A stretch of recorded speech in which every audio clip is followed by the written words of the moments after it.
Bom dia! Tudo bem, gente? Essas são as últimas palavras que eu vou falar em português. So we're switching to English. It's a special week at campus, actually special 2 weeks. It's the second time we're hosting Campus Expert Summit. We're bringing Googlers from all over the world to stay here with us at campus for 2 weeks, working with our startups in their main challenges and stuff they define as being gaps for them right now. And one thing we hear from everyone is that it's crucial for a startup to, since the beginning, set the tone in culture, define who you are, and define what's the best way of bringing people on board on the same culture that you have as a founder. So that's why we're super happy to host this talk here today. Aparna is a person working in our team in California, Mountain View, where our culture was born. And she deals with all the stuff that we, as Googlers, do every day, so our internal tools and some processes that run how our culture is internally. So it will be amazing to hear from us how you can take this best practice that we've run for the last 20 years at Google and take it to your startup and to your own business here in Brazil. Of course, there will be a lot of inspiration, but also I hope a lot of practical things that you can get out of this talk. So we're super happy to host Aparna. Thank you so much for being with us. Welcome. Thank you.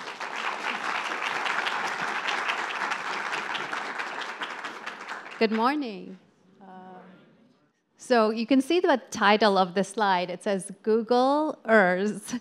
It intended to be Google, the company, and we call our employees Googlers. I just learned this morning, though, RS, Portuguese, means Google ha. So that's not my intent. So when we talk about culture, I'm going to talk to you a little bit today about Google starting its culture when it was a startup like you. So this is intended to be what can you do and you take away, even if you aren't 80,000 employees and have lots of money and lots of time and people to do this work. And why is it important for you? And we learned very early on, actually, that culture is one of the things that's probably the most important. Google thinks of its talent and its people as the most important asset. And it was interesting, yesterday we went to have a talk with our Google Brazil country leader, and he said to him the two most important things in a company is culture and performance. And he would choose culture first. So I thought that was very interesting that just yesterday he was saying that as well. So let me keep moving us along.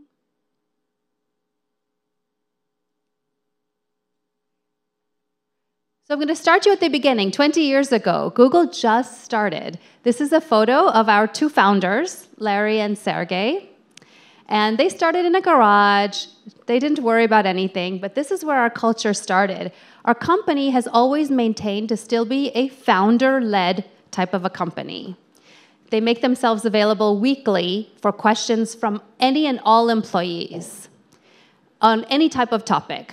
So it's very much a open communication type of a culture. Today, though, 20 years later, we are in 150 countries. We are 80,000 employees. We have many, many languages. It's global, and it's very difficult to manage. But as we've gone through this change, our culture has had to change. So the main thing to keep in mind is start your culture early. Really think about what's important in your values, but you have to keep an eye on it and change and evolve as your company grows or changes. And that's really important. So when we think about everything Google builds, whether it's search or YouTube or Maps or Chrome or Android, we make sure that it works for billions of users when we think about our user base. That applies also to as we think about our employees and our culture and how many people we hire. We hired something like 10,000 people last year. How to bring in 10,000 people and still maintain the culture of the company when we get more and more spread out. That's been our challenge. So a few of the things that we've learned along the way and have evolved In the beginning, we started a concept of not having managers. So when Google was young, Larry and Sergey had decided, we just need smart people doing work. Why do we need managers? Let's get rid of all the managers. So they actually got rid of all the managers, thinking, oh, people will just work and do the right thing. Well, it turns out it was horribly wrong, and we had to bring back all the managers. When you have no managers, that means everybody makes a decision and nobody makes a decision. So you really don't know what's happening, and nobody becomes accountable. So we did that for a few months, and we brought all the managers back. So some of this is like we make the mistakes, and we learn, and we get better as we go.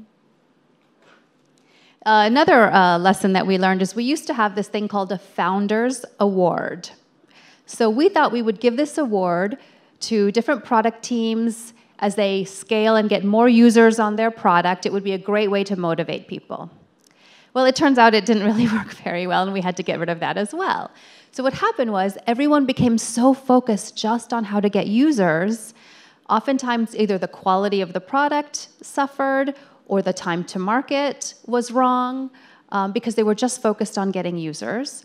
And then you have a number of employees who are not frontline to the user. So you might have your non-tech team or your facilities team. They'll never qualify for this award. So it started to create a class type of culture. It started to create issues where some people, as they would never qualify, felt like they weren't good enough. And it created a culture of this award is about money. And we wanted the award to be about the right behavior and the right culture of collaboration and working together and doing the right thing. So we got rid of the award when we figured out it was all about money, even though we had given away millions of dollars of these awards. So in very simple terms, when Google was young, this is the 3 statements, the 3 values that Google decided. Mission, transparency, and voice. That's it. Very simple. When you think about your startup and what you need, it doesn't have to be hard and it doesn't have to be complicated. What are those few key values that your employees can really care and resonate with? For us, mission was very important. For those of you who don't know, this is Google's mission. Organize all the world's information and make it universally accessible and useful. That means give information, make sure people can get it, use it, whether it's on the Android phone or the Chrome or via video on YouTube or on search. How do they get the information? This is still our mission today. Every employee is told this mission when they come in on their orientation. It's in all of our books and paperwork, and everyone rallies around it. It creates an inspiration, an inspiring vision.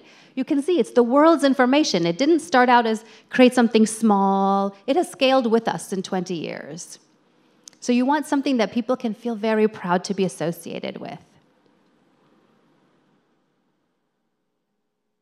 So the next one, transparency. This is, again, our founders. As I mentioned earlier, every single week they sit and answer questions once a week. For us, transparency of information is very important. Every week they get in front of the company and they share major product releases, company announcements, press releases, internal results of our employee surveys, opening a new site or a new country region. All of this information is shared. The last part of the meeting then is open Q&A. Employees can ask any questions they want. And we get everything, from why are we involved with the government, to what are we doing about this new law, to why is the coffee machine broken. Any type of question will show up. And they openly answer them. So transparency has been part of it for 20 years. It continues. And the employees feel very comfortable and know they can very safely ask questions to improve the company. The intent and the spirit is to improve. Many product teams will come and do demos and will present their products to the company. And people will get up and ask, why do you not have this feature? Have you thought of this? What about that? All of that in an effort, should we make the product better? What are we missing?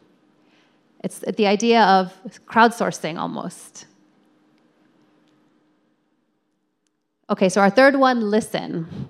This is an actual real question. Someone asked, we have you can ask live question in this meeting, or you can ask questions on a question board. So this was on a question board.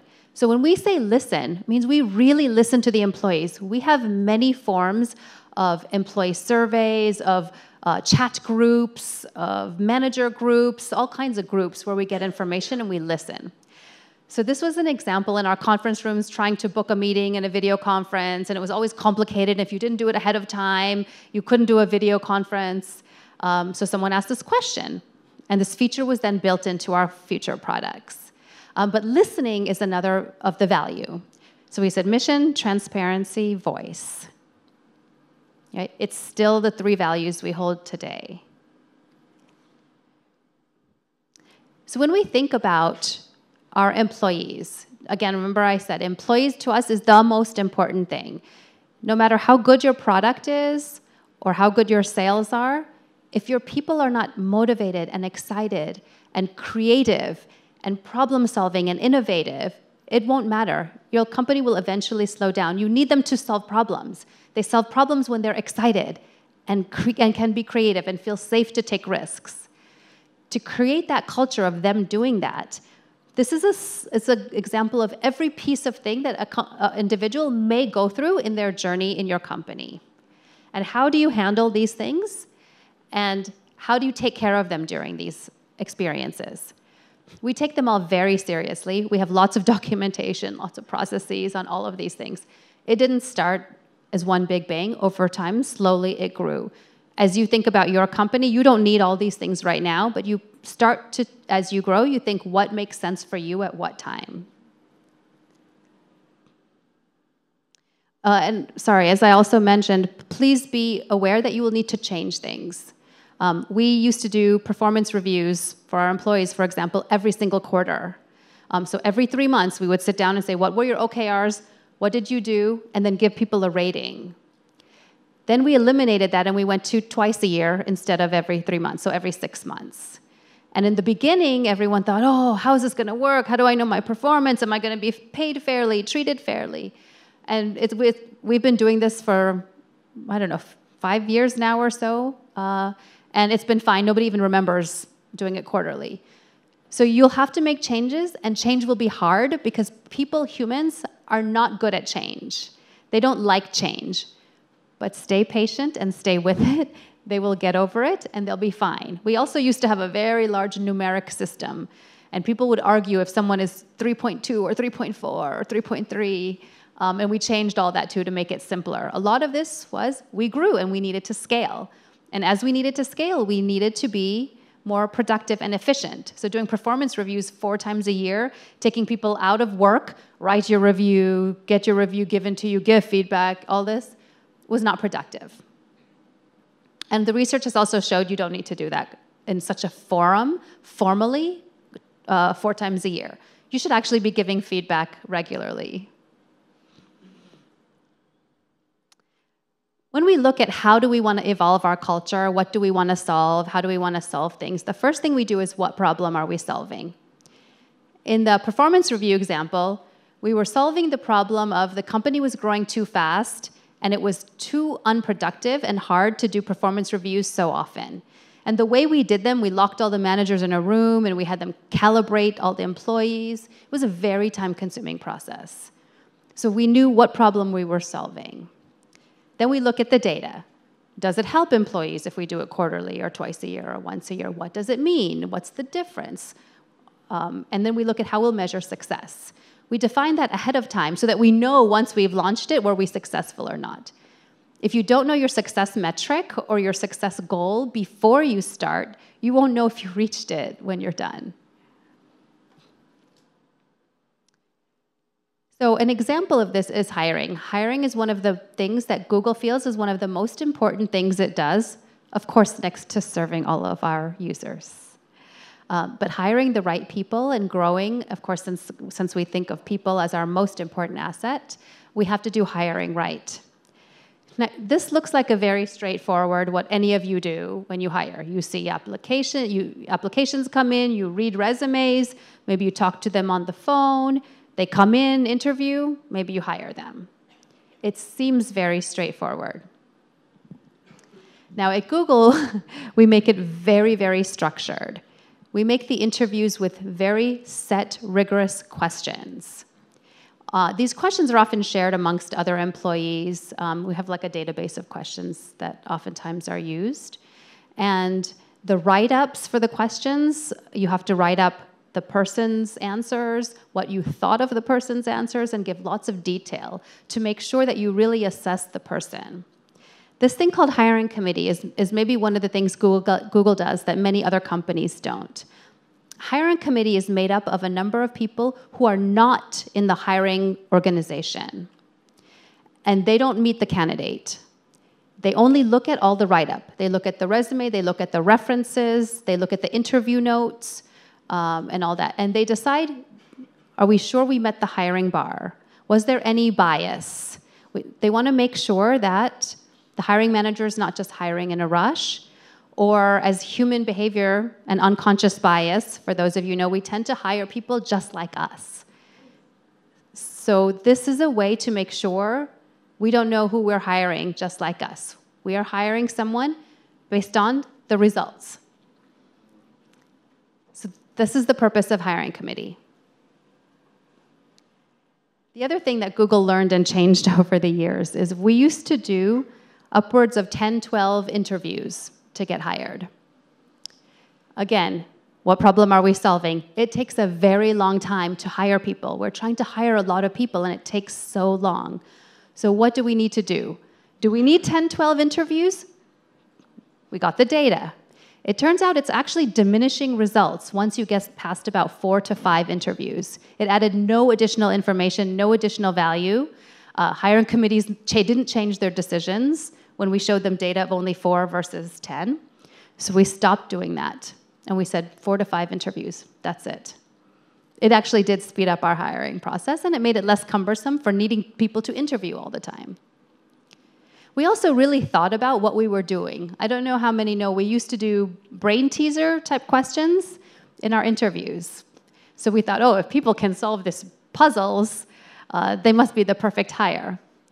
Went back to the research. It turns out that's not actually a good indicator of someone who's going to be a good fit into the company. So then we went more to who can solve problems.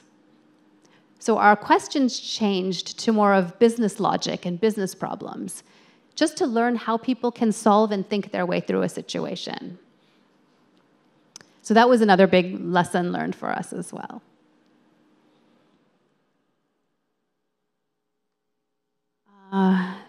Trying to think. I think in hiring, we are not completely where we want to be yet. So it used to take up to 12 months to get hired in Google. We have brought that down to about 5 months, of course, depending on level. A more junior person takes less. Obviously, vice president takes longer. About 5 months. It's still not fast enough for our business needs. So we are still continuing to look at what do we need to do to make our hiring process faster. So again, it's these things that you maintain the culture, you maintain what you want it to be, but you don't compromise your business need at the same time. That's why you have to keep evolving. So talking a little bit about our specific interviews.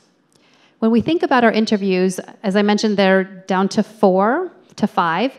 These are the 4 categories that we look at. I'm going to start here, Googliness. This is about fit in the culture of Google.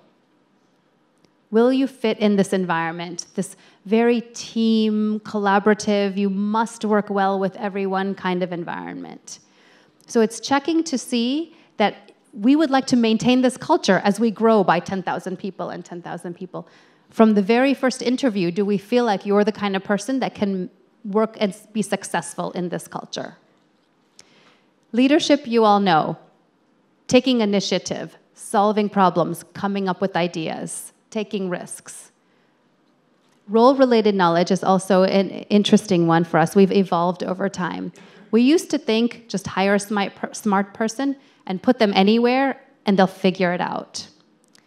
It turns out, another mistake we made and another lesson learned over time, that you also need expertise. There are times when you just need people who know a new area that you're going into. So as an example, Google makes their phones now. They make their own Pixel phones.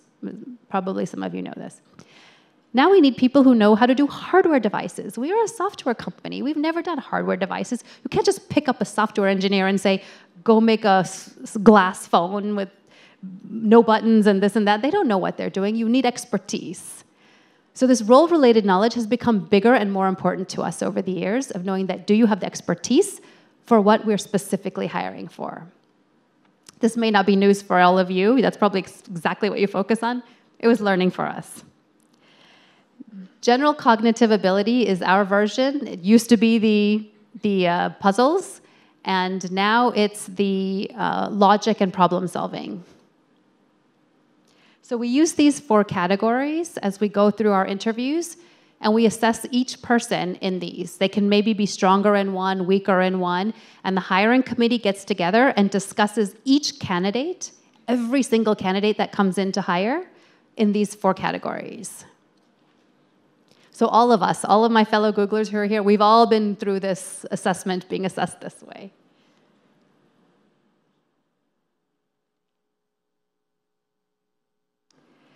Okay, so now culture starts from day 1.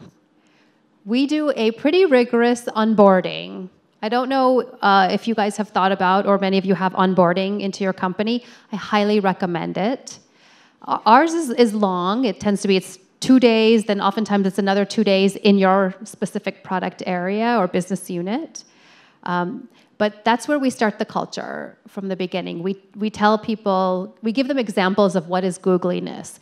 We have speakers from across the company come in and talk about what it's like to work at Google. What kind of working style do you need to be successful at Google? So that people, as soon as they start, they haven't even started their job yet, they're already, their mind is working on what kind of a culture they need to be in. So we don't wait till months later for them to figure it out. We can kind of give it to them right away. Again, as you grow and as you think about where your company is now and where you want it to go, if you're training and building that culture from the beginning, you're not having to untrain other behaviors. You've kind of got it from the beginning. People also know what they're getting into. So you haven't made a mistake hire. They know from the beginning this is what it is. Okay, so managers. I don't know how many of you are of the size to have people managers. Many of you founders and leaders, you're also managers of people. I gave you that example earlier of how we got rid of all of our managers and we realized what a problem it was. It shut Google down and we brought all the managers back. It was a very big lesson learned for Larry and Sergey. So we decided to say, okay, how do we scale the culture, scale as we go to more products and more countries and more languages? We need to use the managers because we cannot touch every single employee all the time. But the managers touch the employees more frequently. If we can make a very good, strong manager community, then we can keep the culture. So we went very interestingly from we don't need any managers to put all the focus on the managers. So again, learning and growing as we go through this. We did a lot of research, again, going back to what problem are we solving, what's the data, etc. Many of you probably know this, but people will leave jobs or come to jobs because of good management. A good manager, a good leader. It's the #1 reason why people leave jobs or come to jobs. So it makes it very important based on that data. And by the way, you don't have to go do all your own research. You can use our research. That you have good leadership, that people feel inspired by, and they want to support them. They want the mission to be successful. The 8 attributes here you see in black, after doing much of our research, was what came out as the top things a good manager would have to help the company to be successful. This was done by our analytics team where they did research internally, they went out and did benchmarking with other companies, they went into many countries. These are the 8 that we came back with. The 9 and 10 in blue are interesting. They got added later. Again, we continue to monitor these things. We continue to watch and learn. As we grew, collaboration across Google became more important. It wasn't important when we were smaller. It was easy. Everyone sat in a few rooms from each other. It was easy to collaborate. As we got bigger and more spread out, it wasn't. So collaborate across Google came later as we got bigger. But as you think about our products, they all have to work together. You can't have Chrome not work with Android. So collaborating against the other product areas became more important to us. Same with strong decision making. Now that we're spread out, now that we have so many products, who's making concrete decisions that we can go execute on? It's the managers. So while there's empowerment and risk-taking, at the end of the day, a decision gets made. We're pretty rigorous with our managers. We also force them to go through a survey of their employees rating them. We call it a manager feedback survey. Every year, employees get to rate their managers. Low-rating managers get flagged in HR and usually get action plan. This is how serious Google thinks of their managers. And then they have a goal. If you have 2 low ratings in a row, you will either be on a plan to no longer manage or leave. It's that serious for managers. So for those of you rating your managers, my fellow Googlers, please be gentle.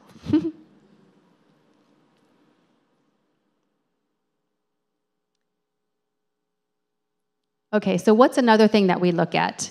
We talked about managers, we talked about onboarding and new hiring. We work in teams at Google. It's very important. You're very rarely working alone. You almost always have to work with someone, partner with someone, collaborate with someone. Again, we did the research. These are the 5 attributes to make a team the most effective. Absolutely, positively, the most effective. Again, lots of research, all our big data crunching at work, Google Analytics at work. Psychological safety actually is the #1 and is the foundation. If people don't feel safe to voice themselves, raise concerns, raise issues, you'll lose it, and you'll lose what's good for the company and the product. You want to know the problems that are going on. You want to solve the problems that are going on. You don't want people to hide them. You have to create a safe environment. People can't feel like they raised their hand and they got in trouble.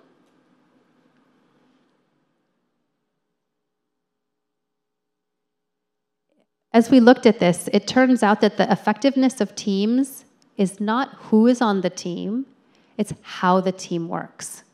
That's one of the most important things. So having these things set you up for success. It doesn't matter if your team is distributed in multiple sites then. It doesn't matter what their skills are. It's how they work together.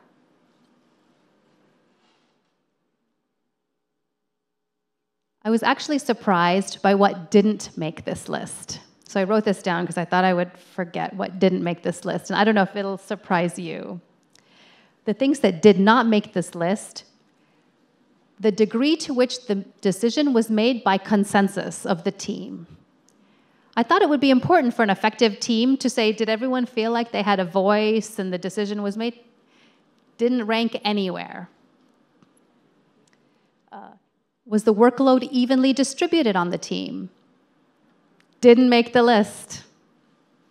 People just felt like, eventually things even out over time. Was the team co-located together in the same office? I thought it would show up. Didn't show up. Number of top performers on the list. Oh, if we have a team of the superstars, ours is going to be better. Nope, it did not matter. Did not make the list. It's these 5 things. So then you start to say, okay, I can make a successful team. It doesn't matter where they're located. It doesn't matter if they're rock star, superstar. It also doesn't matter if you're sales or engineering or HR. It doesn't matter which function you are. So one of the other things that we are probably very brutal about, and I'm on a personal mission on this in the company, is our performance feedback. Performance feedback is very important. It's very important to regularly and timely give your employees the feedback that they need so they learn. They don't keep making the same mistakes. They learn and they get better. As I mentioned before, Google used to do a very formal written process 4 times a year. We now do it 2 times a year. I'm pushing for once a year, pushing very hard. Because again, we went back to the research and what problem are we solving? These are the ratings. Every employee gets put in these ratings categories. These ratings that you're in then determine your pay raise for the next year. All of these ratings, except needs improvement, is generally considered a very good rating. We can't all be here, so 60–70% of the company consistently meets expectations. But when you look at this scale, employees think that they're next to last. So twice a year when we do this rating exercise, 70% of the company is demotivated and upset and angry and having an angry conversation with their manager. And then the manager is having a conversation with them to give feedback to match the rating and not give them the genuine feedback at the time they need it. This is why it's my personal mission. I haven't got Google there yet. To give more timely, regular coaching and feedback and not wait till 6 months and match it to a rating. But this is our process now, so we'll go with it.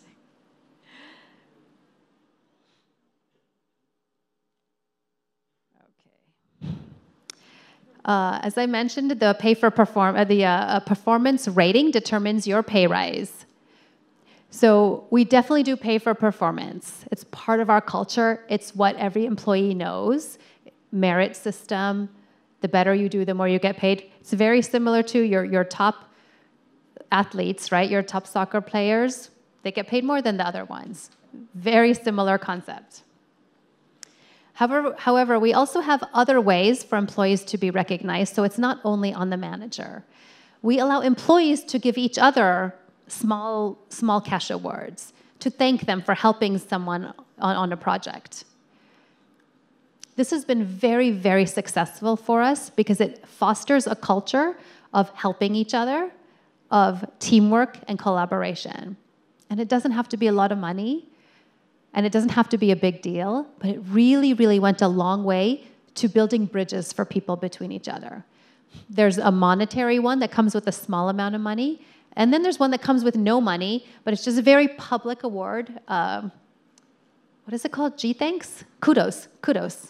I don't know what's in Portuguese. How? Okay.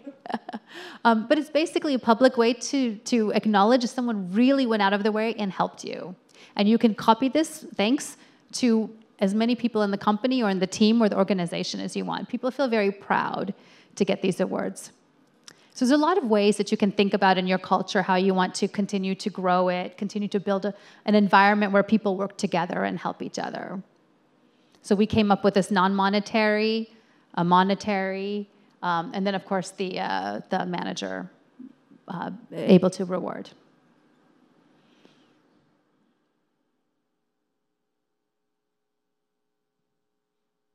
So care for your people. It seems like we're a small company. How much does it really matter? It does. Again, remember the first message. If you take away nothing, take away the people in your company are the most important asset you have, right? So how do you show that you care about them?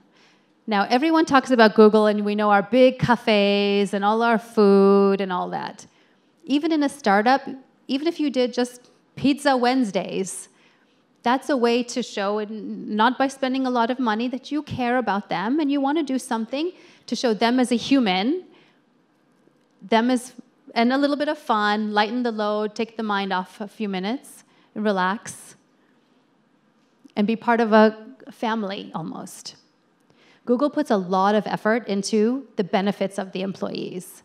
It's probably one of the top companies that we have benefits for everything. It's not to say that you need to have that in a startup. We didn't start that way. The benefits grew over time. But because it was very important in our culture, remember, number one, people are our most important asset. Take care of the people properly, and the rest will follow.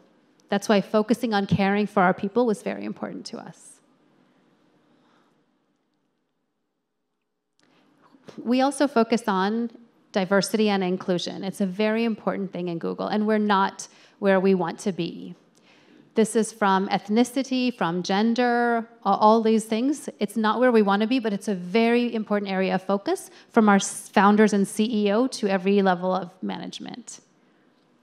The reason for this is we want to make sure that we are not missing something. We're getting all the right thoughts and all the perspectives.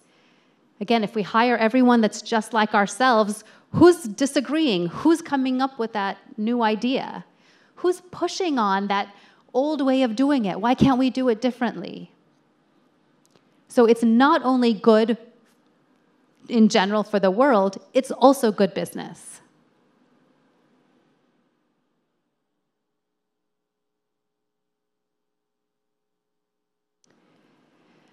So I'm going to leave you with, it's always about the people. I was trying to think of a way to give you something very actionable to take away. It comes down to the people is our secret sauce, our special thing in the recipe. So we revolve everything around what makes us have the most successful people, from how we hire them, how we train them, how we take care of them, how we show their performance, and how they retire. We even have a very active retire network. So we stay in touch with our Googlers after they retire. Sometimes they come back and still help us. But we think about the whole person. And it has served us well over 20 years. We have made mistakes. I highlighted many of those to you today. We made mistakes. We learned. It's okay to make mistakes. You should take that into your culture. You learn the most from your mistakes. We learned. We changed. We grew. We continue to grow. We continue to learn. We continue to say, do we still want to do this way? I told you my personal mission. I'm trying to reduce performance reviews. We will always continue to need that. We need someone who's asking that question. Does it make sense? Maybe it does make sense to keep it the way we're doing it for 6 months. But it doesn't mean we shouldn't ask the question and check. Because the world keeps changing. And when you get the people strategy right, you get your results. So I tried to come up with something that I thought I could give to you as an action to go take. So it's not just a talk, but you could have something easy and simple to go do with this now. I started with our mission, if you remember, organize the world's information. This was a rally for all employees that everyone proudly says. When someone says, oh, what do you do? I work for Google. I share the world's information. Right? It's a source of pride for all of us. I encourage you to take the time in your company and make sure that you have a mission or a vision that is shared in the company and everyone truly believes it and feels passionate about it. Because when in doubt, when decision comes, when things get hard, you go back to your mission. Does it still align to this? Is this the right thing? Are we still excited by this? Are we doing the right company? You're early in your company stages. This is the time to do it. Ownership. I chose this word specifically. People need the freedom to learn and make their own decisions and feel ownership for them. Empowerment is another word.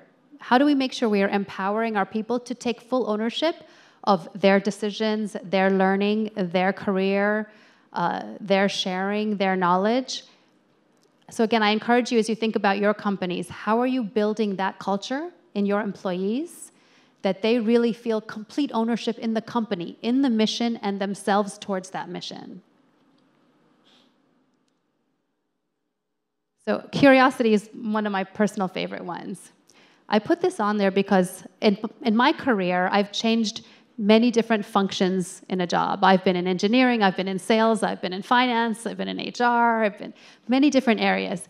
The thing that's driven me to all these areas is my curiosity. What do they do over there? Why do they do it like that? Why does it take so long?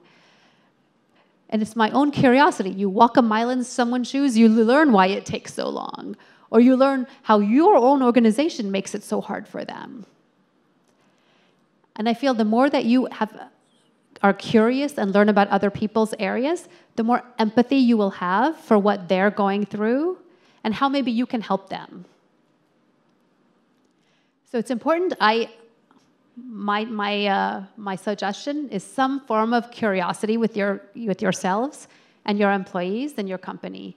Stay curious in all parts of it. It's okay. Don't stay in your box. Something someone else is doing will at some point impact you as well. Risk-taking, obviously, we talked a little bit about take the risks, and it's okay to fail. You'll take 10 risks, maybe 3 will work, 7 will fail. That's okay, but you can't be shamed for the 7 that failed. You should be rewarded for the 10 that you tried and the 3 that made it.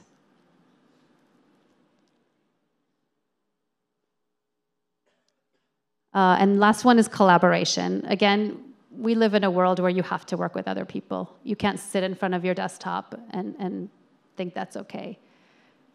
So please make sure that you are always collaborating with each other and use your own product. Do you guys use your own product to see if it works? We have this concept in Google called dog food. We eat your own dog food. It means we try our own products on ourselves. So try it. Before you go try to have some users use it, try it and see, wow, this is really hard. I can't believe I want other people to do it. So part of the collaboration I think about also is try your own stuff. Have your employees try it. Okay, so who has not tried their own product? Who's willing to tell me they have not tried their own product? Okay, I hope it's good. I hope that's true. It's very important to use your product, try your product. Is anyone here from Guppy? Yay, Guppy, Guppy, Guppy. So I was talking to Guppy yesterday, and they're saying, oh, we're trying to hire. Guppy makes this product to help companies hire. I said, well, are you using your own product? Are you using it for your own hiring? It's very important. That's how you're going to learn too.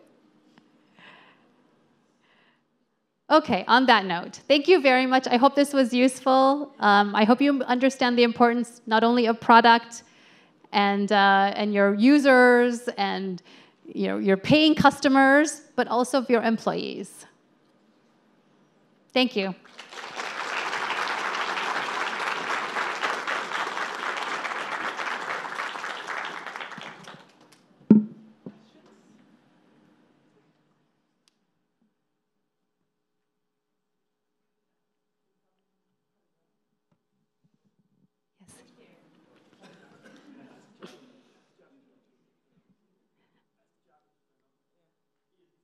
Oh, Tiago, can you turn on the catch box? Woo! Now it's working. Hi, thank you. So my question is, I'm a freelancer, and I've kind of created like a network around me of friends and collaborators, but we don't work together every day. We're not in the same place, and they're also kind of my friends. So do you have any way that you would apply like these tips to people that you're not really working with, like you can't manage them? And you still kind of have like a friendship, but how could you get them to like be on board with the same culture? Yeah, it's a really good question. It's one of the harder topics because at Google also we want everyone to be like part of the family. It's managing without influence, I think is the way we call it. It's a hard skill and it's an important skill. It's influencing. So most people in the company don't manage with authority. Most people are managing with influencing. And that's the skill. There are classes, there are books, but it's what's the win-win for all of you, or both of you, or 3 of you, or whatever is in it, is looking for the win-win, knowing when to compromise. Sometimes it's you, sometimes it's someone else. I have found what worked for me is I always compromise first. I always give. I'm the first one to give because I know something big is around the corner and I'm going to need it. So I'm banking everything early. But that's my style. But yeah, it's challenging. Yeah.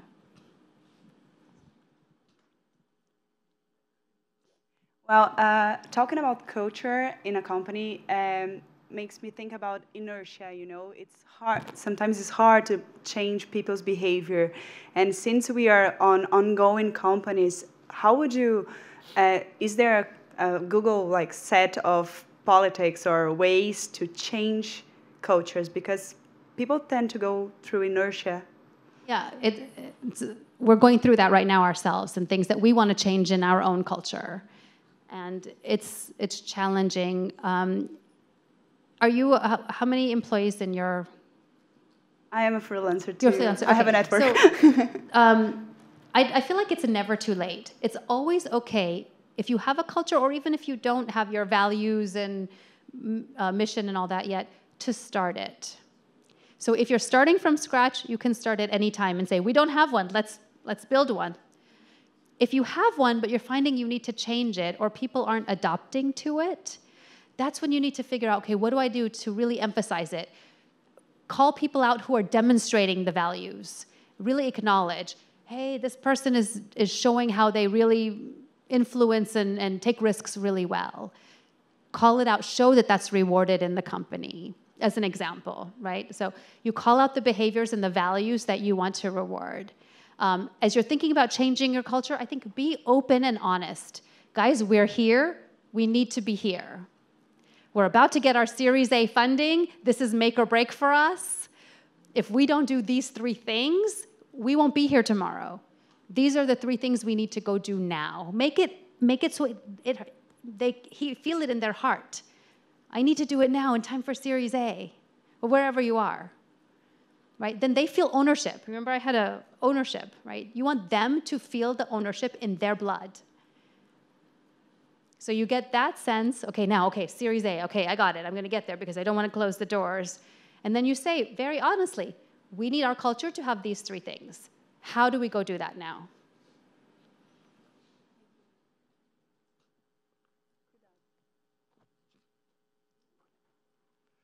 Can you talk a little bit more about leadership training?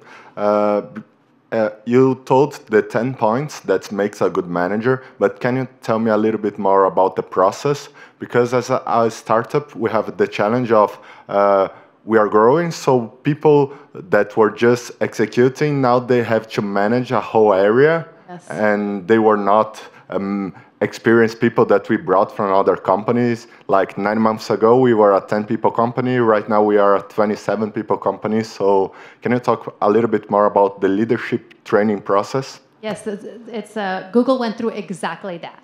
We took strong coders, and we said, great, go be a manager. They didn't know how to be a manager. They just kept coding, right? So not everyone who is a good engineer or good salesperson or good marketing person is a good people manager. People manager is very different. It's almost like being a parent. Very much, you have to care about, okay, how are they doing? Are they growing? Are they learning? Do I need to give them feedback? Are they going to be okay with it? What's going on? How do I get them to do more? It's almost like being a parent. It's a very different skill. Google learned the hard way. First, like, they just made great engineers managers, and they were horrible. We've made that mistake. Yes. We made it too many times. Good news is you survive on the other end. We've survived. So I would recommend, don't just take your best engineer and make them a manager, and don't give them any support. So first, really think about, does this person have any of the traits or qualities to be a good manager? Can they be a strong decision maker? Can they really work to pull the team together and the team spirit and team morale? Do they need their own sets of values and traits and behaviors that they can inspire in their team? Are they an inspiring kind of person? So think about those things as you select who's going to lead that team. The thing is you don't have that choice. Actually, the choice doesn't happen. It emerges. The person that's going to be the leader of the team, when it's bringing from inside, Yes. It emerges. But how can I nurture that person that's an emerging leader with different skills that now is required from them? Because a lot of times we are putting the founder's agenda to that people. He only had the agenda of his area. Now he has the startup's complete agenda. Yes. How can we train more to be, with the other skills, to be more complete? So it's kind of a layering concept. There's the OKRs of the company, and then that person will have their OKRs, who will have OKRs. It all flows down. The OKRs should also flow up, but you should not be having an OKR that doesn't support the company OKR. So it's okay if the they have OKRs for their function as long as they're in line to support the company OKRs. Is that was your question? Is there different? No. So I was asking about the training process. After you choose the leader, Yes. training them, the process. Yeah. Well, we have, I mean, I'm trying to think of what helps you. Google is very big. We have very big, lots of internal training. We put our managers through lots of training. We do employee survey feedback to keep track and measure the employees, as I said. So we have a lot of infrastructure to help the managers. If you don't have that infrastructure, there's a choice between, do you want to invest the money and buy some training? There's lots of books. Choose one or two, don't take 20, that resonate with your culture and your mission, and just say, look, these are the traits. Or make your 10. I gave you 10, right? Use these 10. Pick a different. These 10 is based on lots of research. And say, these are what I need you to do. These are your traits. Line it to the company values. And for each of these, you can go on Google, say, what does it mean? And you can have the bullets underneath it to help kind of do a easy training way. We can talk more. Let's talk more after.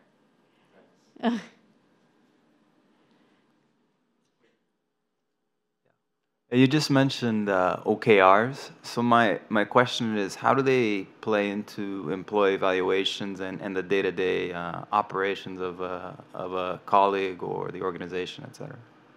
Yeah, so every one of us has OKRs. We start with the company OKRs. It flows down to their manager, to manager, to manager, to every employee.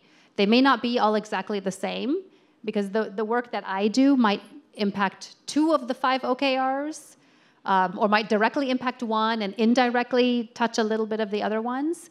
But every employee has to make sure that they have OKRs, and they eventually roll up to their leadership's OKRs, which will then lead to the company OKRs.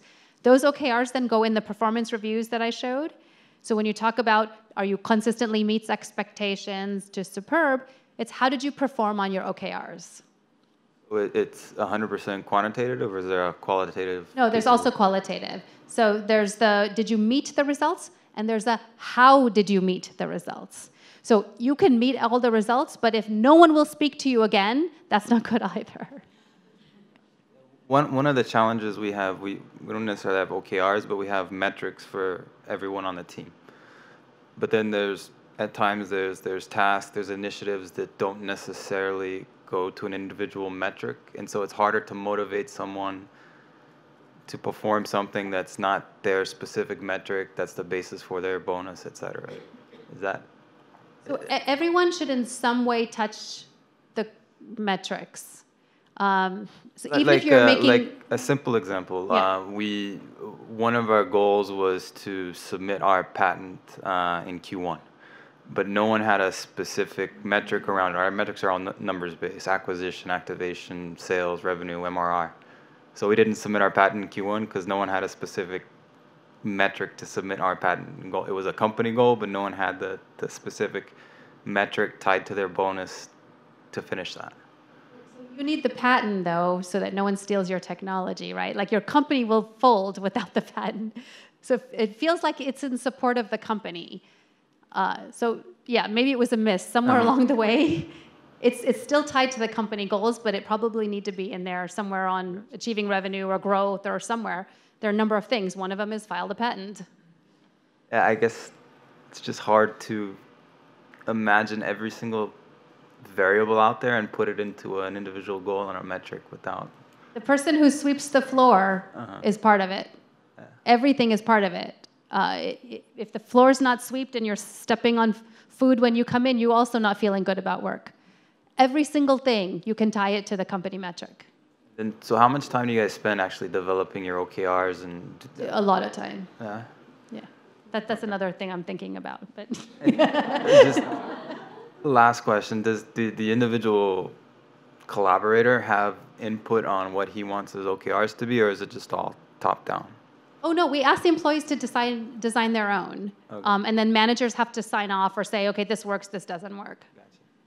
Yeah, it's ownership, right?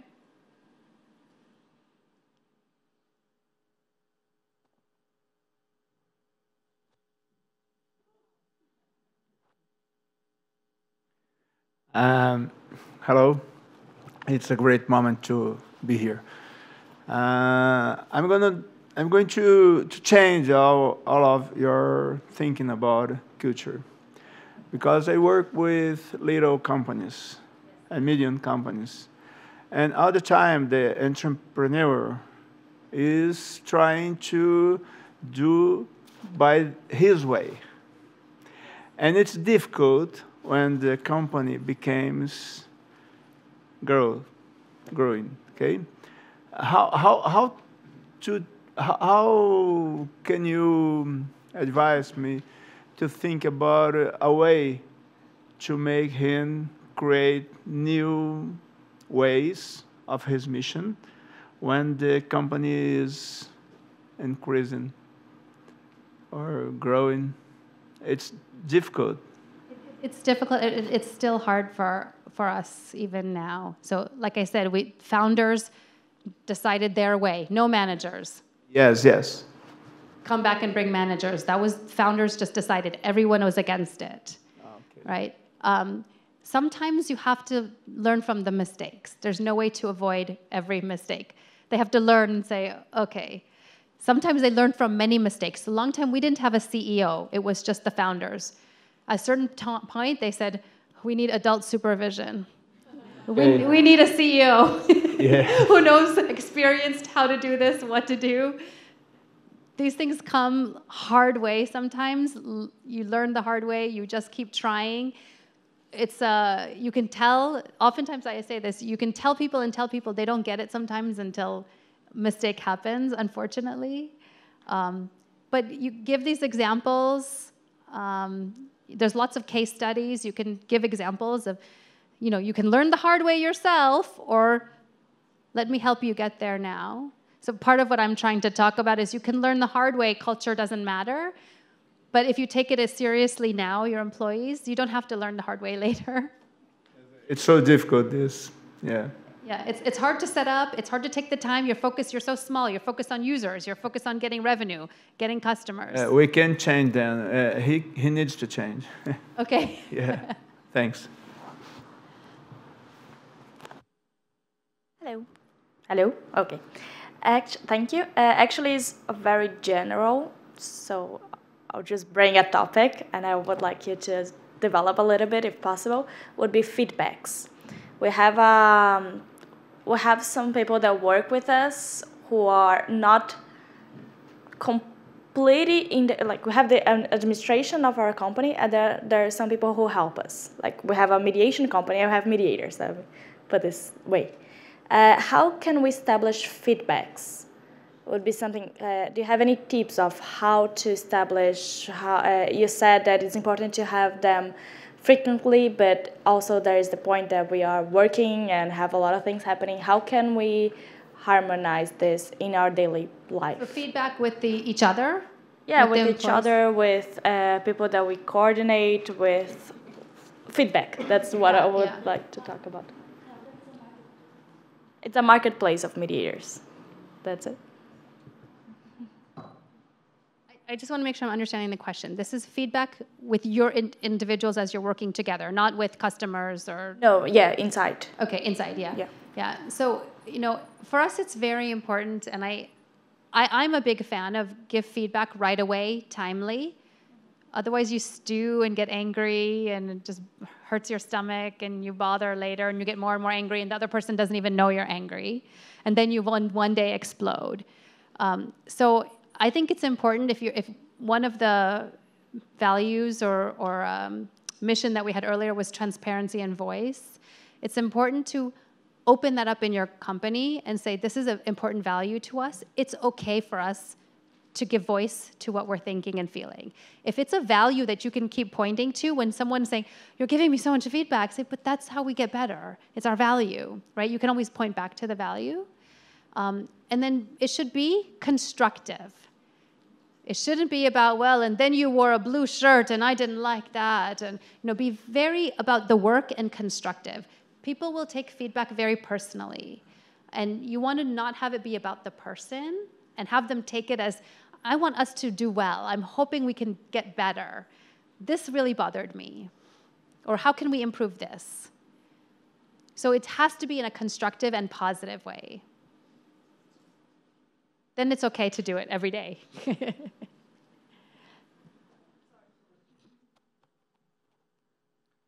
Thank you.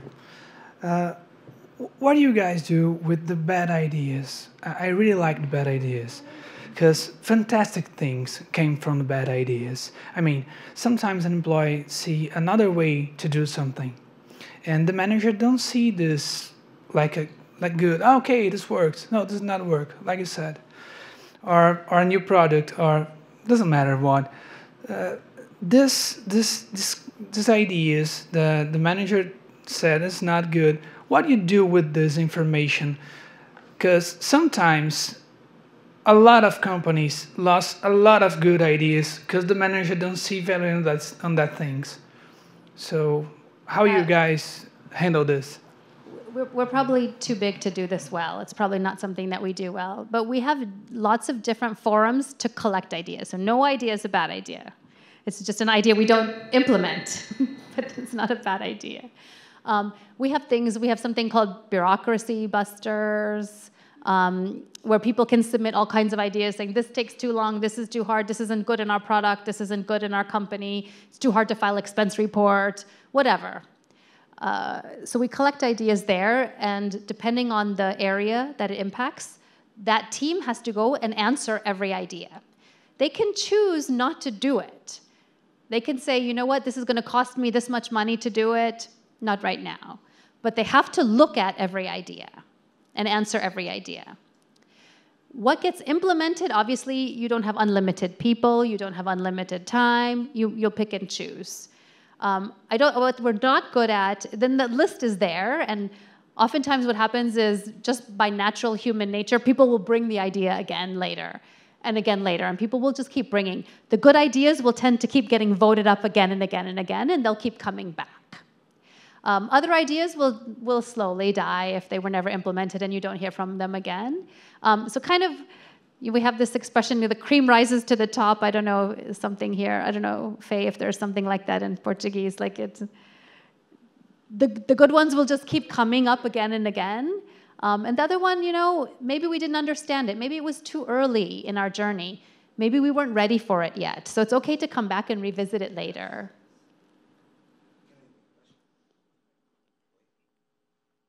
Hello, good morning. Well, I'd like to thank you for your mission here to evangelize us with this news about the culture. Okay. Well, I have a question in this, about these ideas too, because we have a startup that works with this kind of information too. And while you are processing some ideas, from the basis of the job, because there are some positions in the company that is doing by individuals, and these individuals know more about those tasks of these positions. Yep. And these individuals are the better to create ideas for better the place of work and the tasks are as a good. And is there a suggestion box or any kind of tools in Google where this staff can add this kind of collaboration with the company? Yeah, so there's many different forums. There's these like mailer groups that you can send things. There's this thing, Bureaucracy Busters. There's the weekly meeting. You can ask the founders directly, can we do this, right? And many people have done that as well. So there's many different forums, but you said it right. There's an area that has expertise in implementing that idea. Those are the people that have to do the detailed investigation. I have lots of ideas on lots of things, but I don't know what it means actually in the details. The expert needs to go look at that. Then they come back and say, Aparna, you know what? Great idea, we're going to do this. Or no, sorry, because of this legal reason or this or that you didn't know about, we can't do it. Okay, thank you for checking, right? Yeah. But there is a process to evaluate this idea. Yes. Is there a process to evaluate this idea? It goes to the functional area that is the expert. Okay. And they have to evaluate it and give an answer back to the person who submitted the idea. Mm-hmm. Yes. It's not any kind of formal. It doesn't have to be big, formal, cumbersome. It's, someone sends you 8 ideas a quarter. I was thinking something like a campaign where monthly or in yearly or for months. I think we do a campaign. What does it mean? Do you know, Christina? Jimmy, do you know if we do any kind of campaign on collecting ideas? I don't think we... Okay, he wants to make another question. I mean, I think a lot of these things, it's just, we as employees know at any time we give ideas. So we don't wait for a certain time. If someone submits ideas and it gets assigned to us as employees also, we know we have to answer it.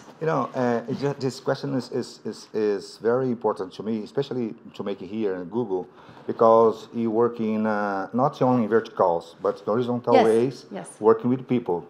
So when someone have an idea and it shares with the other ones in the company, formally, it can make groups, because as Google has too many employers around the world, probably some idea has compatibility with the other idea, with the other people, with the other staff in the other position in the world. Yeah, so so they can group these ideas. Yes. And make a big idea better and work in this kind of way. Some of that is kind of employee driven. So the ideas are on, we call it a Dory. I don't know it's like a question tool or a submission tool. Okay. You put it all employees read them, and then they vote things up and down. Okay. So it's like democracy. Good. So things get voted up, things get voted down. Okay. And so that's where all the employees get to voice in on all these ideas. Sounds good. Yeah, and everyone is allowed to vote things. And you can vote something down also. It's not just voted up. And the last question is, how can we get that Alice cap without being Google staff at Google's? How can we get? That Alice cap, the cap. Oh, the hat? Yeah, the hat. You can have mine. I didn't bring it. I don't need it. It's going to be, we have to be in turn. The hat is employees' hat. So good. Aparna, you were talking about team effectiveness, right? And you were telling about some points that surprises you that they didn't come up, right? Yes. I was just wondering is there any difference between countries, cultures? How does that actually apply to Brazil?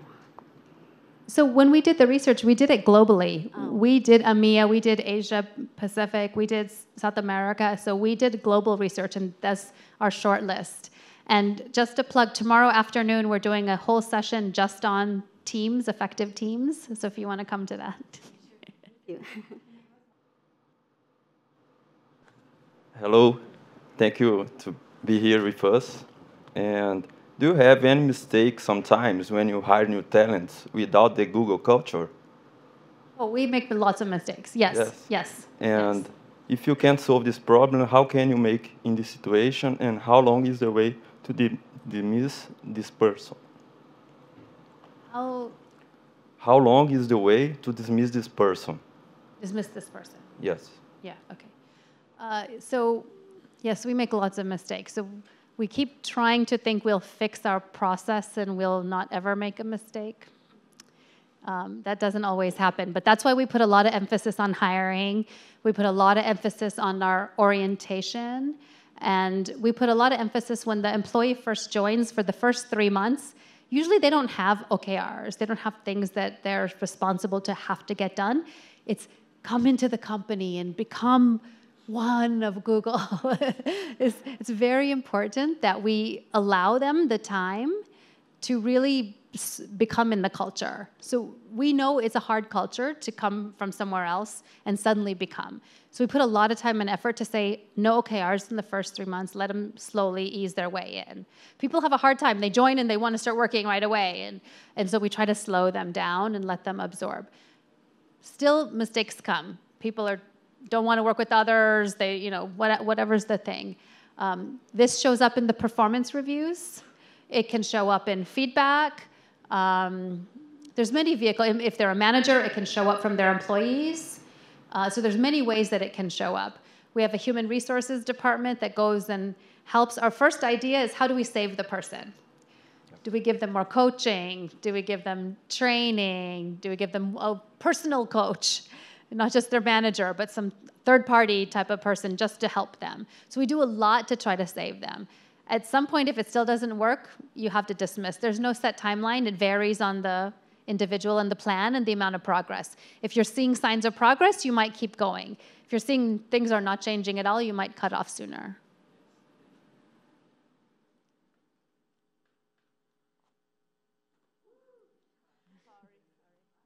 Hi.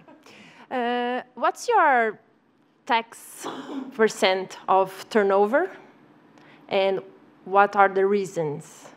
No, we don't have very much turnover. Our attrition rate is 2.5%. Wow. So very low for 80,000 employees, Oh, right? it's good. But what are the reasons? Okay, my personal opinion, our attrition rate is too low. Yeah. Different problem. but it could be anything. Someone is going back to school. It's not usually Professional problem. Yeah, it's not usually professional. It's very small percent. Okay. That's professional problem. It's I need to relocate for my husband's job. I did that. It's our attrition is so low because we do so much to take care of our employees and help them and make them want to stay.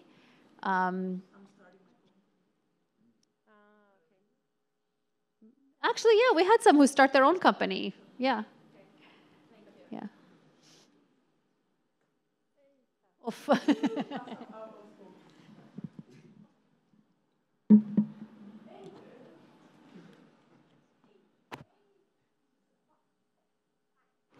So I'm from Guppy, so you probably know what we're going through.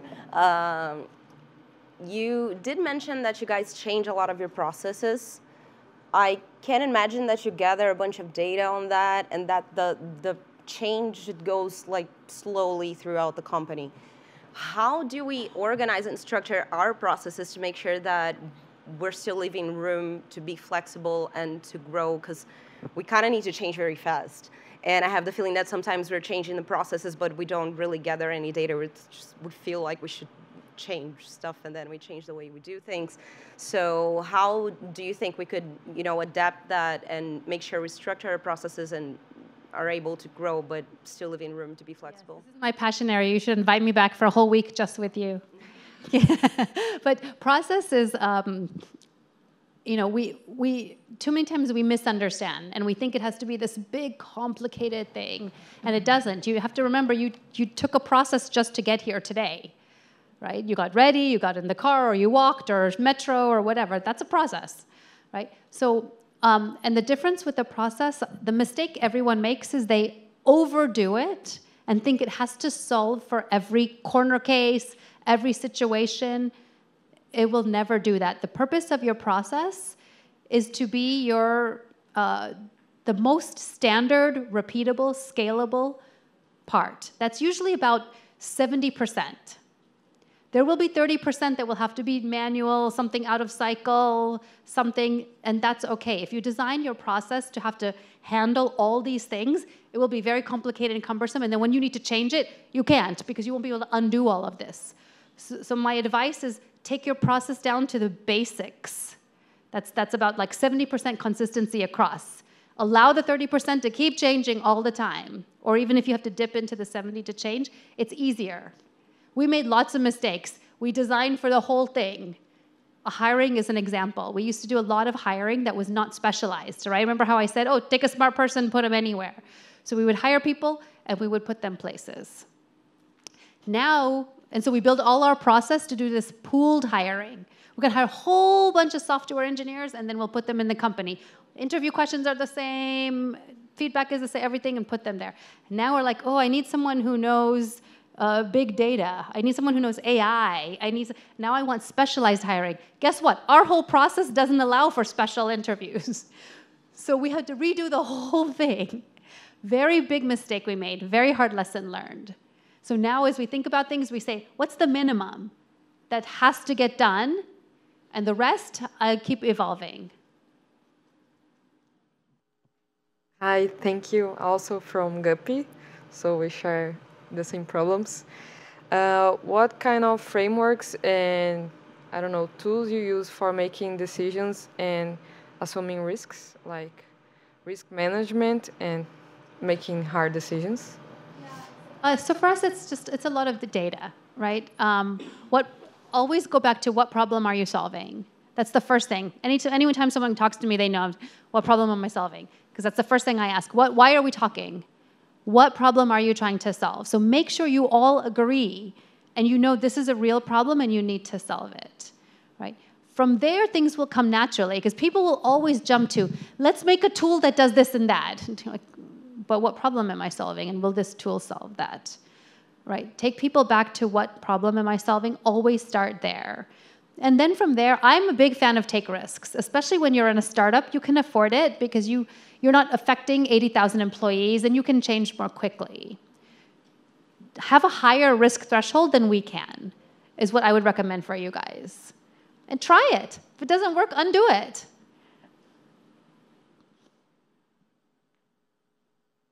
Thank you so much, Aparna. Okay.